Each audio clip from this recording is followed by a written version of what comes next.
Hi, welcome to Sai kitchen. இன்றைக்கி நம்ம என்ன பார்க்க போகிறோம்னா வரகரிசியில் எப்படி கிச்சடி பண்ணலான்ட்டு பார்க்கலாம்.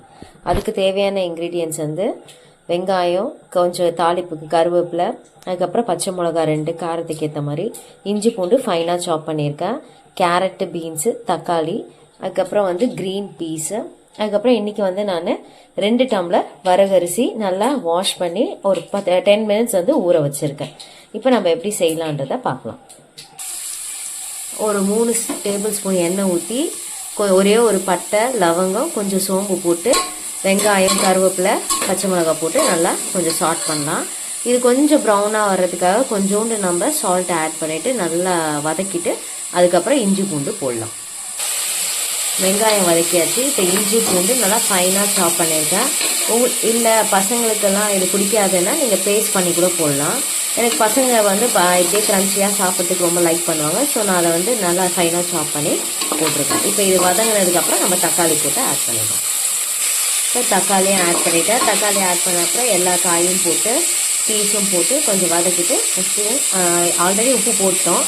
அதுக்கப்புறமா நான் வரகுக்கு வந்து ஒரு டம்ளருக்கு வந்து 2 டம்ளர் தண்ணி 1:2 ரேஷியோவில் நான் தண்ணி ஊற்ற போகிறேன். இப்போ நம்ம ஆல்ரெடி 2 டம்ளர் நம்ம வரகு எடுத்துருக்கோம்.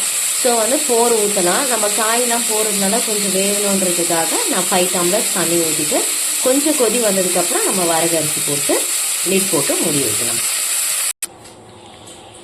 லாஸ்ட்டாக கொஞ்சம் மஞ்சத்தூள் ஆட் பண்ணிக்கிங்க. நான் அதை சொல்ல மறந்துட்டேன். இப்போ பார்த்தீங்கன்னா காயெல்லாம் வெந்து நல்லா கொதி வருது. இந்த டைமில் நம்ம வரகரிசி போட்டு குக்கரை லிட் போட்டு மூடிட்டு, என்னோடய குக்கருக்கு வந்து 4 விசில் தேவைப்படும். உங்கள் குக்கருக்கு எத்தனை விசில் வேணுமோ அந்த விசில் நீங்கள் போட்டுக்கலாம். அப்போ தான் காயெல்லாம் நல்லா வெந்து நல்லா சாஃப்டாக இருக்கும். சரி, இப்போ நம்ம போட்டு வரகரிசி போட்டு நம்ம லிட் போட்டு மூடிடலாம். இப்போ லிட் போட்டு மூடியாச்சு. இது 4 விசில் வரத்துக்குள்ளே இதுக்கு தேவையான சைட் டிஷ்ஷு. கிச்சடினாவே நம்ம எப்பயுமே தேங்காய் சட்னி அரைப்போம். ஸோ அந்த தேங்காய் சட்னியை அரைச்சி நம்ம ரெடி பண்ணி வச்சுக்கலாம். அதுக்குள்ளே இதுவும் 4 விசில் வந்துடும். வந்ததுக்கப்புறம் நம்ம சர்வ் பண்ணலாம். இப்போ நல்லா வெந்துடுச்சு. சட்னி போட்டு இப்போ சர்வ் பண்ணிடுறேன் பசங்களுக்கு. இது எப்படி இருக்குதுன்னு நம்ம டேஸ்ட் பண்ணி பார்க்கலாம். பயங்கர சூடாக இருக்குது. ஆனால் இந்த மழை காலத்துக்கு நம்ம இந்தமாதிரி சூடாக சாப்பிட்றதுக்கு ரொம்ப டேஸ்டியாகவும் இருக்கும், சீக்கிரமாகவும் நமக்கு டைஜஸ்ட் ஆகிடும். ஸோ எப்படி இருக்குன்னு பார்க்கலாம்.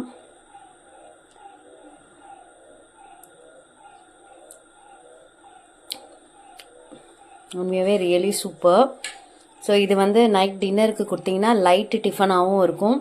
மழை காலத்துக்கு நல்லா ஹாட்டாக சர்வ் பண்ண மாதிரியும் இருக்கும். இந்த வரகரிசி சாப்பிட்றதுனால நமக்கு நிறைய பெனிஃபிட்ஸ் இருக்குது. பிளட் சுகரை கண்ட்ரோல் பண்ணோம், பிபியை கண்ட்ரோல் பண்ணோம். ஸோ நம்ம பசங்களுக்கும் சின்ன வயசுலேருந்தே கொடுக்க ஆரம்பிச்சிட்டோன்னா அவங்க இப்போ இருக்கிற காலகட்டத்தில் வந்து குட்டி பிறக்கிற குழந்தைங்களுக்குமே சுகர் வர்றதுக்கு நிறைய சான்சஸ் இருக்குது. ஸோ அதனால் நம்ம இதையே நம்ம சின்ன வயசுலேருந்தே கொடுக்க ஆரம்பிச்சிட்டோன்னா பசங்களுக்கு அவங்க டீனேஜில் வரப்போ இது வந்து ஒரு டிஃப்ரெண்ட்டாக தெரியாது. ஸோ சாப்பிட ஆரம்பிச்சிடுவாங்க. ஸோ நம்மளும் வந்து இந்த ஆர்கானிக், இந்த வரகு, திணை அந்த மாதிரி இருக்கிற ரைஸஸே நம்ம யூஸ் பண்ணோன்னா டேஸ்ட் வந்து டிஃப்ரெண்ட்டாலாம் இல்லை, நம்ம எப்பயும் யூஸ் பண்ணுற அந்த நார்மல் ரவை மாதிரியே தான் இருக்குது.